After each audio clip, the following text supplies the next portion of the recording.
I'm E Mortimer. Been living in Kunming for about 6 years now.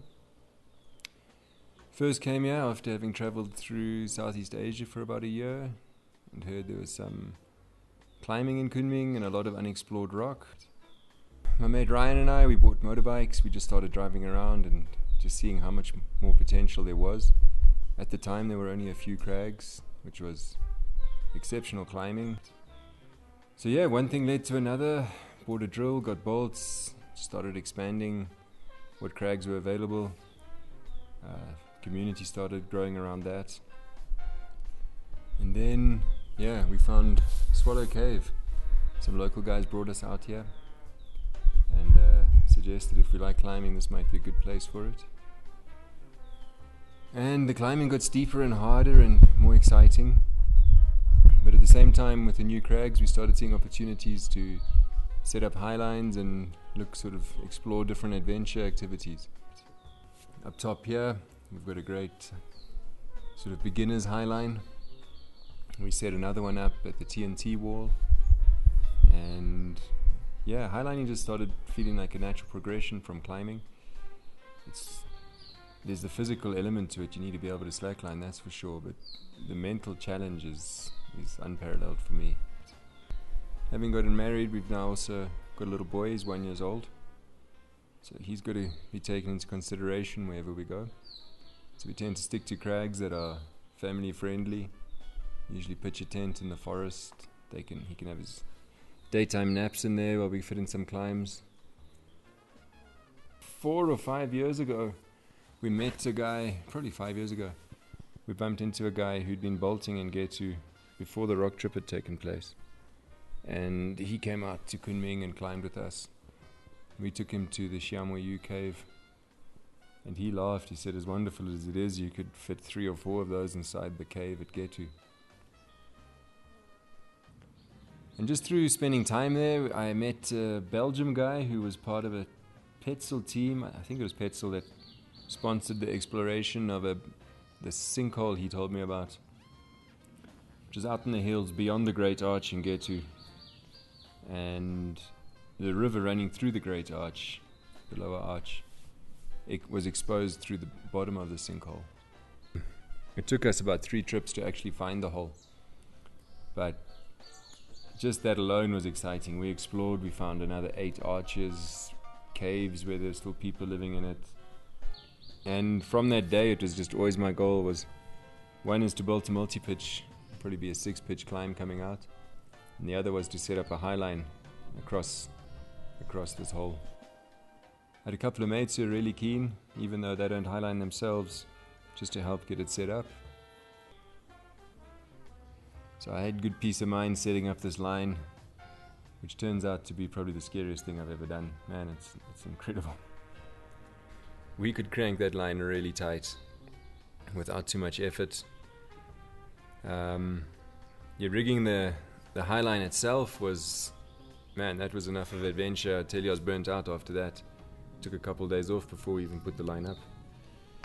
This place was just enormous. The sinkhole, when you wrap in from the other end, you probably start wrapping at about 350, 400 meters above the river, which sort of looks like a little stream down below you, but it's actually a raging torrent.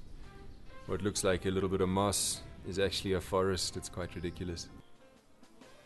You just step off a platform and onto the line, and you've just got 300 meters of air below your feet. It's quite an amazing feeling.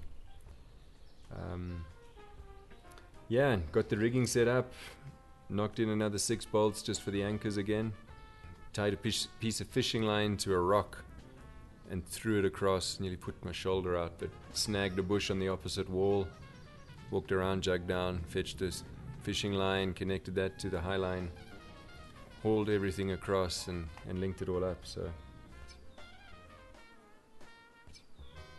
that first step on a high line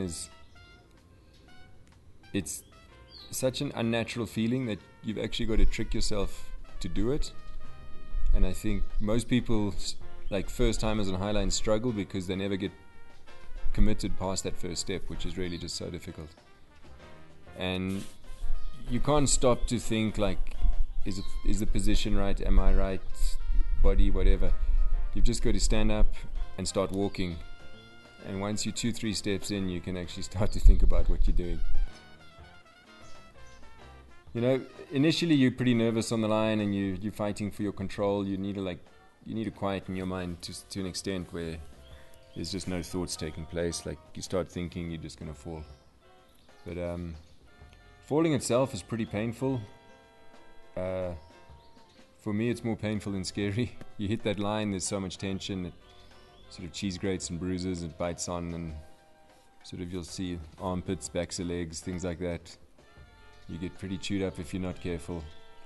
And you learn to fall safely or effectively pretty quickly.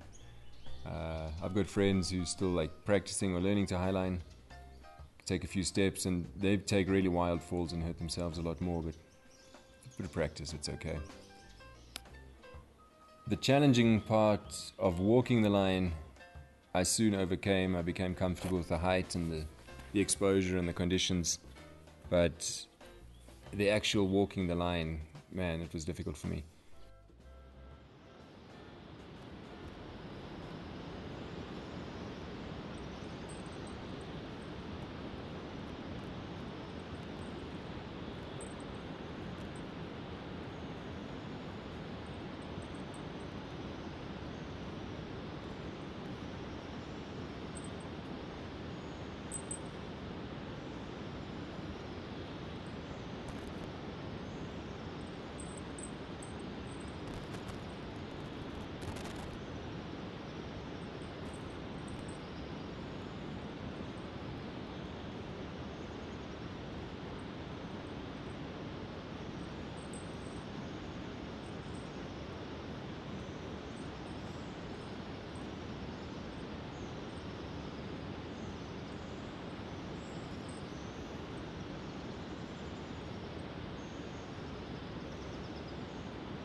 The challenge will be go back and walk the full length of the line. But in terms of success, I feel like it was a successful outing because just having mastered the sort of mental aspects of walking that line was good enough for me. Next time I'll come back better prepared and actually have the skills to walk the full length. Yeah, a really cool experience just to be out there with your mates and family and just doing the things you love with people that really matter. That's what it's all about, I guess.